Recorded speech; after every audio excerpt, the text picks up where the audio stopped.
Since Hellblade 2 was revealed at the Game Awards back in 2019, Xbox fans have been eagerly waiting to find out when we will be journeying along with Senua and find out what she's been up to since the end of the first Hellblade game that launched in 2017. For the past few years, developer Ninja Theory has been teasing fans in many different ways, such as developer diaries on Ninja Theory's YouTube channel, a 6-minute long gameplay reveal at the Game Awards back in 2021, and a release window trailer shown at this year's June's Xbox Games Showcase, forecasting a 2024 release. Needless to say, Hellblade 2 is one of the most anticipated games under Xbox Game Studios, and it's pretty understandable to see why. For years, Xbox gamers have been clamoring for a Sony-like over-the-shoulder third-person cinematic narrative-driven experience, and with the reputation Ninja Theory has gained over the past few years, it's not hard for Xbox gamers to believe that Hellblade 2 is that game for them. Luckily, with recent news and updates coming from leaks and Xbox boss Phil Spencer himself, it seems that Xbox fans and gamers in general are finally getting what they've been asking for. With Hellblade 2 having shown up at the Game Awards not once but twice, it doesn't take a rocket scientist to speculate that Ninja Theory would show up again this year, given the studio's history with the show itself. The big question is,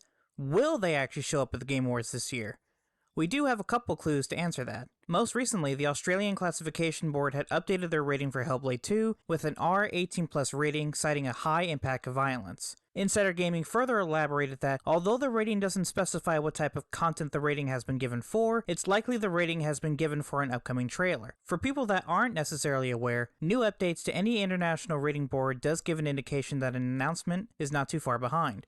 With Microsoft telling everyone to tune into the Game Awards, could it be Hellblade 2 that they're waiting to get everyone's eyes onto the show? In my personal opinion, I would say so, given that Ninja Theory and Xbox clearly want Hellblade 2 to be a standout exclusive for the brand, and what better way to do that than to show it off in front of 100 million plus people? Insider Gaming also brings up how significant the rating is itself, saying that Hellblade Senua's Sacrifice, the first game, all received MA 15+ ratings by the Australian Classification Board, suggesting that the sequel is going to be more violent.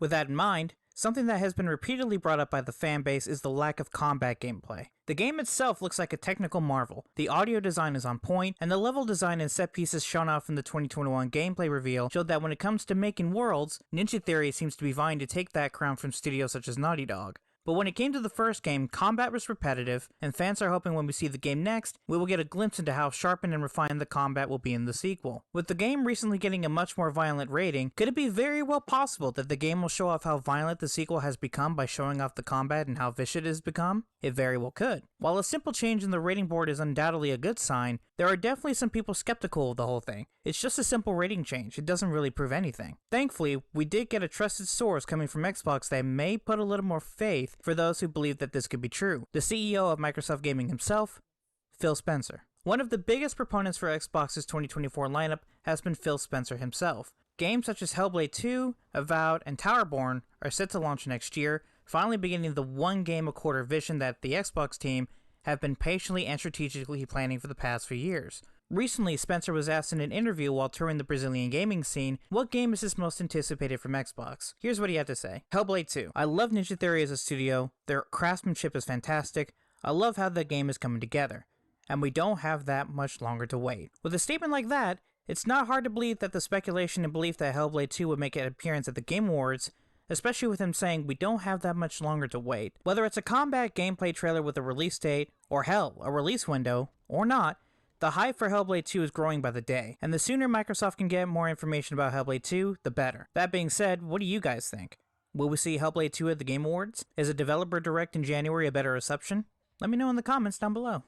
Luckily, Hellblade 2 wasn't the only Xbox exclusive to be discussed this week. Stalker 2, the highly anticipated open-world apocalyptic first-person shooter, has most recently gotten numerous updates and a new gameplay trailer, indicating that the game is not that far from being in our hands. TechSpot states in their article, speaking at the PC gaming show GSC Game World, CEO Yevhen Grogovich confirmed Stalker 2 is in its final stages of development before arriving sometime between the start of January and the end of March. This game stands as the biggest and most complex game in our lives. It was ambitious from the beginning but evolved into an ultimate challenge. It holds an extreme significance and a deeply personal connection for us, crafted amidst the most stressful conditions imaginable. Russia's invasion has severely impacted development for the game, with half of the team relocating to Prague, with the other half staying in Ukraine to fight against the attempted Russian occupation of the region. The fact the team is able to work on a AAA game in the middle of a very real and dangerous atmosphere really goes to show how the team at GSC Game World truly is passionate about the product they're making. Major kudos to them. Grigorovich continues, saying Stalker 2 was important for us even before the war, but now it stands as a national product aiming to convey Ukraine's unbreakable spirit to the world. Today we celebrate our victory here, while simultaneously striving for our homeland's ultimate triumph in the future. I am overwhelmed with the joy to recognize that Stalker 2 enters the final phase of development. Fellow Stalkers will soon reunite in the zone once again. Knowing the team still aspires to deliver high-quality content and actually take the consumer's judgment into account is something we don't really see in a lot of independent studios nowadays, especially those who have to rely on big-name publishers to help get their games out the door. Now, we did get some info specific to the in-game design and technical features that the game will include. Normally for a first-person shooter campaign, we would see a time completion between maybe 10-25 hours, but according to GSC Game World, from an interview by GameSky.com, to complete the main plot thread of the second Stalker, we are expected to need about 40 hours. As if that wasn't enough content for you, the game seems to also add choice and consequences, as the game will have 4 main endings. Side quests can also lead to different conclusions, and some of such missions will affect the main story. Given I myself never played the first game, I'm completely unaware if RPG-like mechanics such as these are common in the DNA of the Stalker franchise. But given that the game was advertised as an open-world survival horror first-person shooter, it certainly was a shock to see mechanics such as these included in the game. But replayability is always a welcome addition in any video game. In terms of combat, the team wanted to emphasize just what types of combat you can engage in-game enemies with, as GSC Game World states that a perfect shot to the enemy's head will lead to his immediate death. In addition, the player will be able to use environmental elements in combat, such as oil barrels, and kill enemies silently with a knife. While this doesn't seem that much to us, the description does tell us that it seems player choice seems to be the center focus of Stalker 2. That's the message the team seems to want to convey, teasing that we can go into any situation guns blazing, or with a stealthy approach. On the technical side, GSC Game World clarified that Stalker 2 on Xbox Series X will offer 2 modes, quality and performance. The developers want the game to reach 60 frames per second in the second one, while on the PC side, the system requirements of the PC version are likely to change, as the game is currently in beta, and the developers are still working on optimization.